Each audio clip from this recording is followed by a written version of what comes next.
Today I want to talk a little bit about the value of unstructured play, what it is, and how to do it. Welcome to the Beehive Doc Talks with Dr. Blair Rolnick.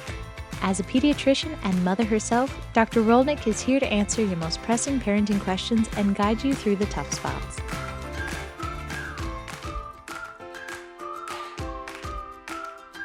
Welcome back to Be Kind Pediatrics. My name is Dr. Blair Rolnick. I am a board-certified pediatrician and a mom myself, for those of you who are new to the show. I really like to talk to parents, especially during my wellness exams, about the type of play that they're engaging their children in. And along with talking about the importance of sports and family activities as well as time outside, one area that I think sometimes gets missed is discussions about unstructured playtime or independent play. So independent play is a time where a child is left with a few toys or started an activity and then left to kind of explore their own environment and get creative with their toys and engage in play that is directed only by themselves. Independent play does not necessarily mean that you are leaving your child alone or leaving the room, although it certainly can mean that.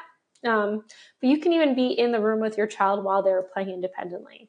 Really, its definition is that the child is directing their own play without any external input and guiding them on how to do something. So for example, you might take your toy car set out with your son and show them how to use the cars around the room.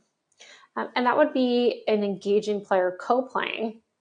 An example of independent play might be you take some cars out, you take some rocks out, you take a few crayons and blank sheets of paper, and then get your son started playing with the cars and then kind of gently move away. And they might take those cars and put them on paper or put rocks in the cars, or even maybe not use the toy the way you think it's meant to be used. But you don't intervene and let them continue to play in the way that they think is meaningful and kind of discover new ways to play with the toys. Some parents find this particularly challenging, especially depending on the temperament of your child. Some children naturally engage in independent or unstructured playtime without any really guidance, and some children really want constant attention and stimulation from their parents, and so they find this activity a little bit more challenging. So I think it's helpful to talk about what are reasonable expectations based on your child's age for independent or unstructured playtime. For a 6-month-old, we're generally talking about a couple of minutes, like 5 to 10 minutes. For a 12-month-old, maybe we're talking about 15 to 20 minutes. For an older 2-year-old, maybe 30 minutes. And then for more school-age child, like 4 or 5 and up, maybe an hour. Especially kids, once they start structured school, like first, second, third grade, it can be really helpful when they come back from having so much structured play and learning at school to have 1 hour of unstructured, quiet playtime. So those are kind of reasonable expectations for your kid. A lot of parents I think they hope or they anticipate that maybe their toddler is going to be able to engage in, let's say, an hour of independent play, and it might not be a reasonable expectation for that child's age. So a nice way to initiate independent play is if your child happens to do it or you catch them doing it on your own. So let's say your toddler walks into another room where you still have them in your eyesight and they start playing with the pots or pans or their car or opening a book.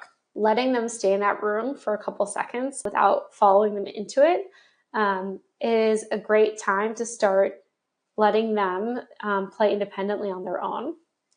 If your toddler is really adverse to being alone, you can take a couple toys, and it helps to have just a few. I wouldn't have like more than 5 toys out for them, but have a couple toys out for them and maybe get them started in that activity. So maybe take out some coloring books and crayons, a few of their favorite blocks. Definitely open-ended toys as well can be helpful, like blocks, trains, trucks, coloring crayons. Take 3 or 4 things at most out and get them started in the activity. So maybe you start them off with the blocks. And once they're engaged, you move a couple feet away, maybe just into the corner of the room. And so you're still present, but you're letting them think about how to play and use these toys. And the purpose of independent play really is just that. So it helps children with some executive function skills like problem solving, creative thinking, as well as learning to not need constant stimulation from another human being, learning to be alone and learning that that's okay. So the evidence behind independent play or unstructured play is limited. There are not large, robust, randomized controlled trials looking at this. But there are smaller studies as well as systemic reviews that looked at unstructured play and have found that they increase children's emotional well-being, social well-being, as well as helping improve some of those executive function skills like problem solving. Additionally, lots of parents in my practice have noticed when they implement independent play, especially in those older school age kids or children who just started longer days of structured school, that it really helps with some of the behavioral outcomes of coming from a very structured environment and feeling maybe a little overstimulated and helping them kind of quiet down and reset. Additionally, there are some studies that show that being bored is actually an important function and part of our everyday learning. And so when we're bored, a lot of people anticipate that as kind of a negative input to the brain. And it helps children and adults as well. It helps us refocus and decide what we're going to spend our attention and time and energy on. And so the act of being bored is actually quite important to our overall development.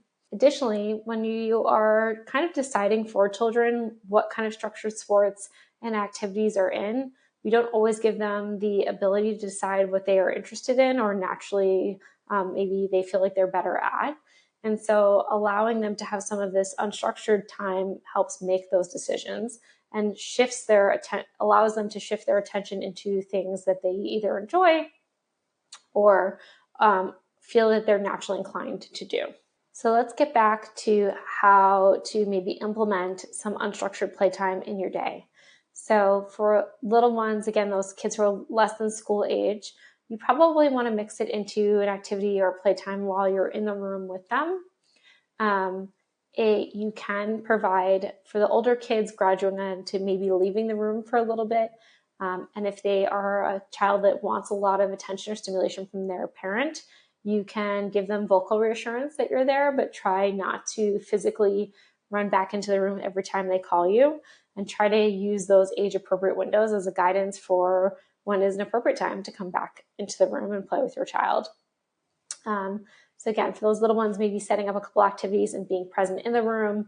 For those children who are 2, 3 plus, maybe being just within earshot and being able to give them some vocal reassurance that you're still there, but that they don't need you physically in the room with them. And then for those older school age children, setting up a couple activities, 2 or 3, maybe 4 again in their room after school, and letting them spend an hour in there independently exploring and having a little bit of quiet time. So if you're already doing independent play and you have any experiences or tips that you'd like to share, I'd love to hear about them. For those parents who are just starting to think about doing some unstructured and independent play with their child, I hope that you found this episode helpful. And if you have any questions or comments, I'd love to hear from you all. Thank you for watching the Beehive Doc Talks with Dr. Blair Rolnick. For more episodes and her practice, visit BeKindPediatrics.com, and don't forget to subscribe for more parenting tips wherever you get your podcasts. This information is for educational purposes only. It is not medical advice. Always seek medical advice from a qualified physician.